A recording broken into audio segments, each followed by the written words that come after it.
Aujourd'hui, c'est la suite d'un chantier qui a déjà débuté il y a quelques semaines. C'est l'arrachage du vieux verger de Gala.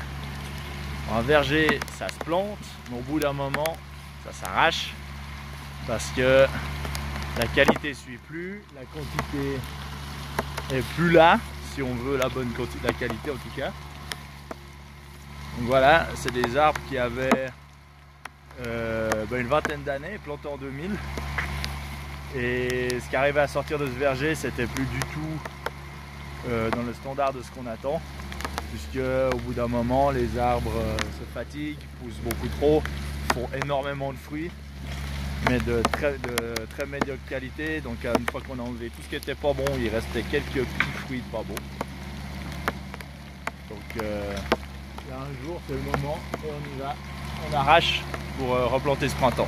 Et là, donc on est sur un chantier qui a débuté il y a déjà quelques semaines, on va se dire juste après la fin de la récolte.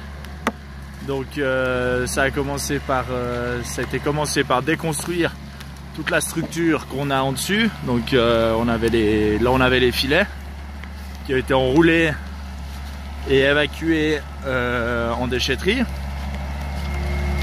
Les fils de fer également.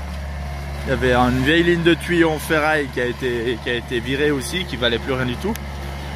Donc trié de côté.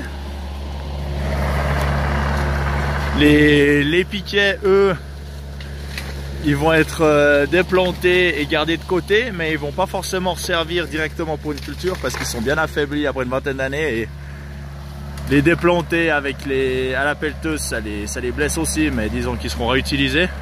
Soit pour des piquets de parc, soit pour si jamais un autre piquet casse, ou des piquets intermédiaires qui ont moins de contraintes sur le reste. Donc une fois que tout a été enlevé et déconstruit à l'intérieur, il y avait aussi des vieux piquets béton qui avaient été plantés la première fois. Ceux-là, ils sont mis dans une benne aussi à part et recyclés ailleurs.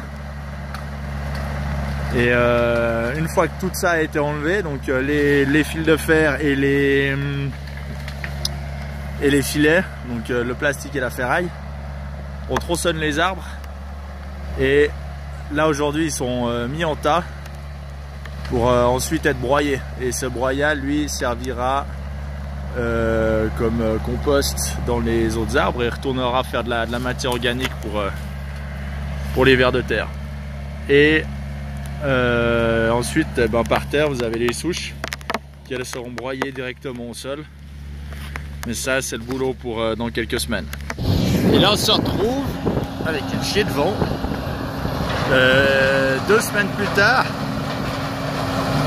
on est en train de broyer les tas là avec un énorme broyeur à plaquettes.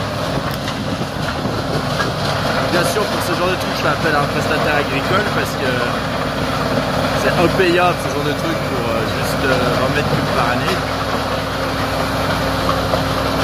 Donc voilà, donc il est équipé avec une grue au-dessus qui amène tout le poids dans le broyeur. Une fois broyé, c'est mis dans la tourmente. Et je mets en tas à l'extérieur des lignes. Et ça, ça ira épandre dans les vergers un peu plus tard cet hiver pour aller nourrir toute la vie du sol. Donc les vers de terre et les champignons. Comme ça on ferme le cycle.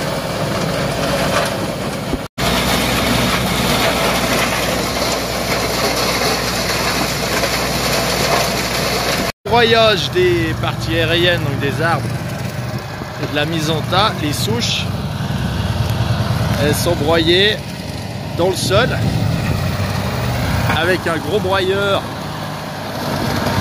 forestier qui lui descend un petit peu dans le sol à 5-6 cm, qui permet de happer les souches et de les couper en tout petits morceaux. Alors certes, ça défonce un peu le terrain, mais on est quand même assez gentil dans le sens où on descend tout à 5-6 cm. Et à la fin, on va repasser dessus une fois pour tirer tout ça plat et puis choper les derniers bouts. Et donc quelques semaines plus tard, là on est début octobre, après un travail du sol profond mais sans perturber les horizons, on est derrière avec un semoir à céréales pour venir semer un mélange de seigle et de vesque qui lui, le but c'est de couvrir le sol pendant tout l'hiver et préparer un terrain qui sera facile à faire pour planter au printemps.